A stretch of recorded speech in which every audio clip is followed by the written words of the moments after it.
आज आपण three phase induction मोटारची रचना पाहणार आहोत. थ्री फेज इंडक्शन मोटारच्या रचनेमध्ये दोन मेन पार्ट्स असतात, ते म्हणजे स्टेटार आणि दुसरा आहे रोटार. यामध्ये स्टेटार म्हणजे स्थिर भाग तर रोटार म्हणजे फिरणारा भाग होय. तर आपण सर्वप्रथम पाहूया स्टेटार कशा प्रकारे असते. यामध्ये स्टेटारची असेंब्ली ही फिगरमध्ये दाखवलेली आहे. स्टेटार हा योकमध्ये बसवलेला असतो आणि हा स्टेटार सिलिकॉन स्टीलच्या पातळ स्टॅम्पिंगपासनं लॅमिनेटेड करून तयार केलेला असतो. यामध्ये लॅमिनेटेड स्टील कोअर हे दाखवलेलं आहे.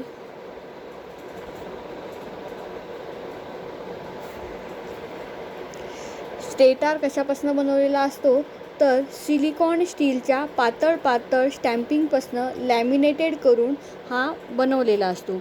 आणि स्टेटारमध्ये वाइंडिंग बसवण्यासाठी स्लॉट्स असतात आणि हे स्लॉट्स एकतर क्लोज टाईपचे असतात किंवा ओपन टाईपचे असतात किंवा सेमी क्लोज टाईपपैकी एका प्रकारचे असतात.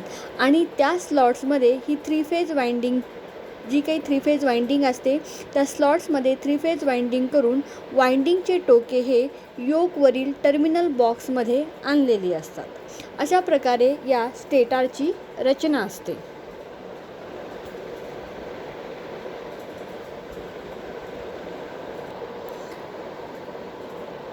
त्यानंतर थ्री फेज इंडक्शन मोटारचा दुसरा भाग म्हणजे रोटार. हा रोटारची डायग्राम यामध्ये दाखवलेली आहे. एका शाफ्टवरती रोटारसुद्धा सिलिकॉन स्टीलच्या पातळ स्टॅम्पिंगपासनं लॅमिनेटेड करून तयार केलेला असतो आणि त्यावरती क्लोज टाईपचे तिरपे स्लॉट्स असतात. त्यावरती कसे असतात, जसे की स्टेटारमध्ये आपण पाहिलं एकतर जे काही स्लॉट्स असतात एकतर क्लोज टाईपचे असतात किंवा सेमी क्लोज टाईपचे असतात किंवा ओपन टाईपचे असतात. पण ह्या रोटारमध्ये क्लोज टाईपचे तिरपे स्लॉट्स असतात आणि त्या स्लॉटमध्ये ॲल्युमिनियम किंवा कॉपरचे जाड कंडक्टर्स हे बसून ते सर्व कंडक्टर्स दोन्ही टोकाकडे ॲल्युमिनियम रिंगने शॉर्ट सर्किटेड केलेले असतात आणि त्या शॉर्ट सर्किटेड केलेल्या रिंगला एंड रिंग असे म्हणतात. त्या शॉर्ट सर्किटेड केलेल्या रिंगला काय म्हटलं जातं, एंड रिंग असे म्हणतात. आणि अशा प्रकारे शॉर्ट केलेल्या रोटरला स्क्विरल केज रोटर असे सुद्धा म्हणतात. आणि ह्या स्क्विरल केज रोटारचा उपयोग हा स्क्विरल केज इंडक्शन मोटारमध्येच केला जातो. स्क्विरल केज रोटारचा आणखीन एक भाग म्हणजे डबल स्क्विरल केज रोटार. ही आहे डबल स्क्विरल केज रोटारची डायग्राम यामध्ये दाखवलेली आहे. या प्रकारच्या रोटारमधील स्लॉट्समध्ये दोन प्रकारच्या स्क्विरल केज वाइंडिंग असतात. एक असते आतील केज वाइंडिंग आणि दुसरी असते बाहेरील केज वाइंडिंग. ही आहे आतील केज वाइंडिंग, तर यालाच इनर केज वाइंडिंग असे म्हणतात. आणि दुसरी आहे आउटर केज वाइंडिंग, याला बाहेरील केज वाइंडिंग असे म्हटले जाते. आणि स्लॉटच्या तळाशी आतील केज वाइंडिंग ही जास्त जाडीचे ॲल्युमिनियम किंवा कॉपरचे कंडक्टर्स बसून स्वतंत्र एंड रिंगच्या साह्याने शॉर्ट केलेले असतात. त्यामुळे या केज वाइंडिंगचा जो काही रेजिस्टन्स असतो तो कमी असतो. तुम्हाला ऑब्जेक्टिव्हमध्ये पण विचारलं जातं की डबल स्क्विरल केज वाइंडिंगमध्ये कोणत्या केज वाइंडिंगचा रेजिस्टन्स हा कमी असतो, तर डबल स्क्विरल केज रोटारमध्ये जी काही आतील केज वाइंडिंग असते त्याचा रेजिस्टन्स हा कमी असतो. आणि ह्या स्लॉटच्या वरच्या बाजूला म्हणजे इनर केज वाइंडिंगच्या वरती बारीक कंडक्टर्सपासून स्वतंत्र एंड रिंगच्या साह्याने शॉर्ट केलेले असतात. आणि जी काही बाहेरील केज वाइंडिंग आहे या वाइंडिंगचा रेजिस्टन्स हा जास्त असतो. आणि या प्रकारच्या रोटरचा उपयोग हा केवळ डबल स्क्विरल केज इंडक्शन मोटारमध्येच केला जातो. ह्या डबल स्क्विरल केज रोटारमधील जी काही बाहेरील केज वाइंडिंग आहे त्याचा जो काही रेजिस्टन्स असतो तो आतील केज वाइंडिंगच्या रेजिस्टन्सपेक्षा जास्त असतो.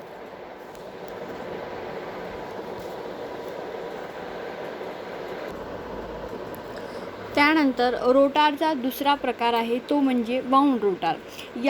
वाऊंड रोटारची डायग्राम ही यामध्ये दाखवलेली आहे.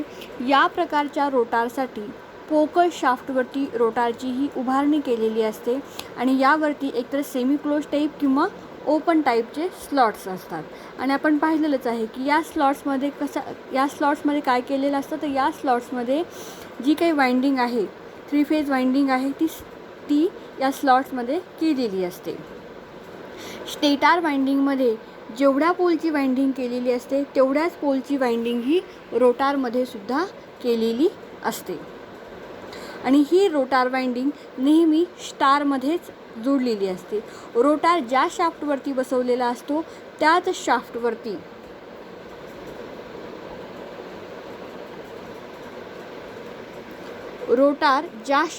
बसवलेला असतो त्याच शाफ्टवरती 3 स्लिप रिंग्स या बसवलेल्या असतात आणि त्या स्लिप रिंगला रोटार वाइंडिंगची जोडणी केलेली असते.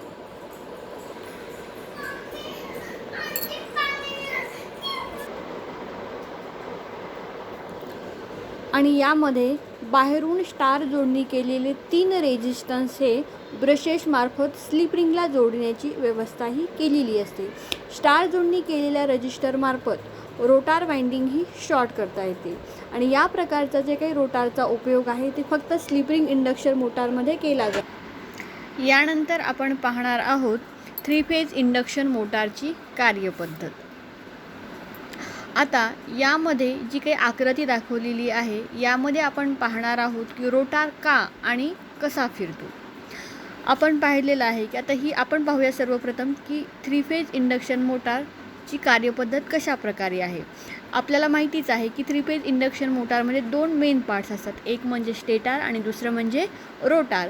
जेव्हा आपण ह्या 3 फेज इंडक्शन मोटारमधील स्टेटारला 3 फेज सप्लाय देतो तेव्हा त्या स्टेटार वाइंडिंग भोवती फिरते चुंबकीय क्षेत्र निर्माण होते आणि स्टेटार आणि रोटारमध्ये असलेल्या म्युच्युअल इंडक्शनमुळे जे काही स्टेटारच्या चुंबकीय रेषा आहेत त्या रोटारकडनं कापल्या जातात आणि त्यामुळे रोटारमध्ये EMF निर्माण होतो आणि रोटारमध्ये EMF निर्माण झाल्यामुळे रोटारमध्ये एडी करंट हा वाहू लागतो आणि त्या एडी करंटमुळे रोटारभोवतीसुद्धा स्वतःच्या चुंबकीय रेषा ह्या निर्माण होतात आणि त्या रोटारच्या चुंबकीय रेषा ह्या स्टेटारच्या चुंबकीय रेषाच्या फिरण्याला विरोध करतात आणि त्याच वेगाबरोबर त्यास रद्द करण्याच्या प्रयत्नामध्ये शेवटी रोटारला टॉर्क मिळून रोटार ही स्टेटारच्या चुंबकीय क्षेत्राच्या दिशेने फिरू लागतो.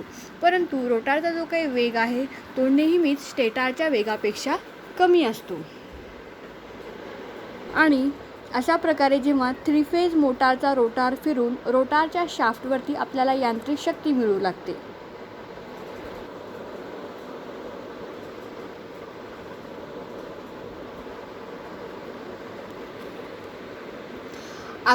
आकृतीमध्ये पहा, आकृतीमध्ये दाखवलेलं आहे स्टेटार कंडक्टर, त्यानंतर रोटार कंडक्टरच्या फ्लक्स, रोटारची रिलेटिव्ह स्पीड ही आकृती अ मध्ये दाखवलेलं आहे. आता ह्या आकृती अ मध्ये दाखवल्याप्रमाणे जेव्हा ह्या स्टेटार वाइंडिंगला जेव्हा 3 फेजचा सप्लाय दिला असता त्या स्टेटार वाइंडिंगमध्ये फिरते चुंबकीय क्षेत्र हे निर्माण होते आणि समजा त्या फिरत्या चुंबकीय क्षेत्राची जी काही दिशा आहे ती क्लॉकवाईज आहे आणि हे फिरते चुंबकीय क्षेत्र ह्या रोटार कंडक्टर्सकडून छेदल्या जातात आणि तेव्हा रोटार कंडक्टरमध्ये EMF निर्माण होतो आणि रोटार कंडक्टर्स हे शॉर्ट सर्किटेड असल्यामुळे त्यास करंट वाहण्यास मार्ग मिळून रोटारमध्ये एडी करंट वाहू लागतो. म्हणजे या ठिकाणी जे काही स्टेटार वाइंडिंग आहे, जसं की आपण ट्रान्सफॉर्मरमध्ये पाहिलो, ट्रान्सफॉर्मरमध्ये प्रायमरी आणि सेकंडरी वाइंडिंग असतात, तसंच या 3 फेज इंडक्शन मोटारमध्ये जे काही स्टेटार वाइंडिंग आहे ते ट्रान्सफॉर्मरच्या प्रायमरीसारखे कार्य करते, तर रोटार वाइंडिंग हे सेकंडरीसारखे कार्य करते. आणि यामध्ये फ्लेमिंगच्या उजव्या हाताच्या नियमानुसार रोटारमध्ये EMFमुळे रोटारमध्ये जो काही निर्माण झालेलं इंड्यूस EMF आहे त्यामुळे वाहणाऱ्या करंटची दिशा जर आपण माहिती केल्यास तर ती आपल्याकडे दुरून आपल्याकडे येणारी असते आणि अशा करंट कॅरिंग कंडक्टरभोवती निर्माण होणाऱ्या चुंबकीय रेषांची जर दिशा माहिती केल्यास ती असते अँटी क्लॉकवाईज.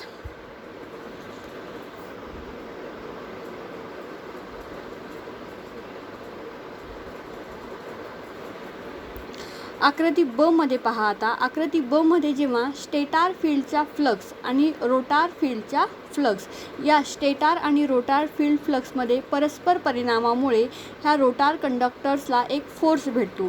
रोटार कंडक्टरला टॉर्क मिळून ते स्टेटर फील्डच्या फिरण्याच्याच दिशेने फिरू लागतात. यामध्ये रोटार फिरण्याची जी काही दिशा आहे यामध्ये दाखवलेली आहे. ती रोटार फिरण्याची दिशा अशी का होते, यामध्ये जे काही रोटार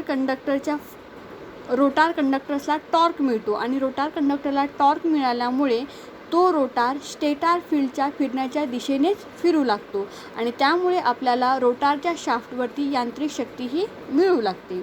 जेव्हा रोटारला टॉर्क मिळाल्यानंतर जी काही रोटारची स्पीड असते ती नेहमी स्टेटरच्या स्पीडपेक्षा कमी असते.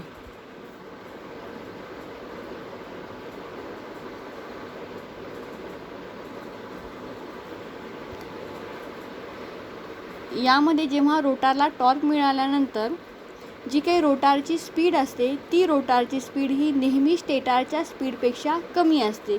कारण काय आहे त्याचं, तर रोटारचे जडत्व, हवेचे घर्षण यामुळे रोटारचा वेग हा स्टेटरच्या वेगापर्यंत पोहोचू शकत नाही.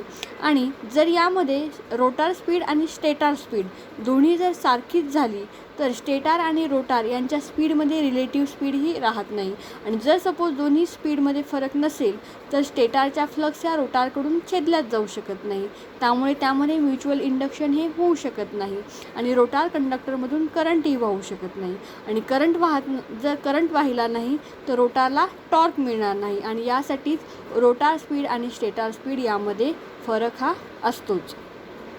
आणि यामध्ये जेव्हा रोटारला टॉर्क मिळून रोटार हा फिरू लागतो तेव्हा जर फिरण्याची दिशा आपल्याला बदलवायची असेल तर काय करायचं, तर आपण स्टेटर सप्लाय सर्वप्रथम बंद करून त्याचा फेज सिक्वेन्स हा बदलून स्टेटरला सप्लाय दिल्यास रोटारच्या फिरण्याची दिशाही बदलते. फेज सिक्वेन्स बदलणे म्हणजे काय, जे काही आता आपण 3 फेज सप्लाय देतो त्या 3 फेजपैकी कोणत्याही 2 फेजची अदलाबदल करून पुन्हा जोडणी करणे होय. आणि अशी जोडणी जर उलट केल्यास स्टेटरच्या फिरत्या चुंबकीय क्षेत्राची दिशा बदलते आणि त्यामुळे रोटारची सुद्धा फिरण्याची दिशाही बदलते. आणि रोटार फिरताना आणखीन एक गोष्ट, जर रोटार फिरताना रोटारच्या रचनेतील एखादा जर रोटार बार ओपन झाला तरीही मोटार फिरेल, मात्र लोड घेणार नाही. तसेच जर सपोज मोटार सिंगल फेजिंग झाली, म्हणजे जर मोटार तुमची 3 फेज इंडक्शन मोटार चालू स्थितीत असताना अचानक 3 फेजपैकी एखादा जर फेज ओपन झाला, म्हणजेच काय होईल, तर 3 फेजचा लोड हा जे काही राहिलेले 2 फेज आहेत त्यावरती येतो आणि त्या फेज वाइंडिंग ह्या ओव्हरलोड होऊन मोटार जळू शकते. त्यामुळे मोटारच्या याचशिवाय जर सपोज मोटारच्या रेटेड व्होल्टेजपेक्षा कमी व्होल्टेजने सप्लाय देऊन जरी आपण मोटार चालू केली तरी मोटार गरम होऊन जळते. 3 फेज इंडक्शन मोटारवरील लोड जर वाढला तर साधारणपणे जी काही मोटारच्या रेटेड स्पीडपेक्षा 4 ते 5% एवढी मोटारची स्पीड ही कमी होते आणि रोटारचा करंट हा वाढतो. त्याचवेळी मोटारचा पॉवर फॅक्टरसुद्धा वाढतो. आणि जर मोटार ही नो लोडवरती चालवली तर मोटारची स्पीड ही जास्त असते, मात्र पॉवर फॅक्टर हा कमी असतो. अशा प्रकारे आपण येथे पाहिलेले आहोत 3 फेज इंडक्शन मोटारची कार्यपद्धत. या 3 फेज इंडक्शन मोटारच्या कार्यपद्धतीमध्ये काय पाहिलं आपण, स्टेटरला 3 फेज सप्लाय दिला जातो. 3 फेज सप्लाय दिल्यानंतर स्टेटरमध्ये काय निर्माण होतं, स्टेटर वाइंडिंगच्या भोवती फिरते चुंबकीय क्षेत्र निर्माण होते. मग ते फिरते चुंबकीय क्षेत्र हे म्युच्युअल इंडक्शनमुळे स्टेटरच्या चुंबकीय रेषा ह्या रोटारकडनं कापल्या जातात.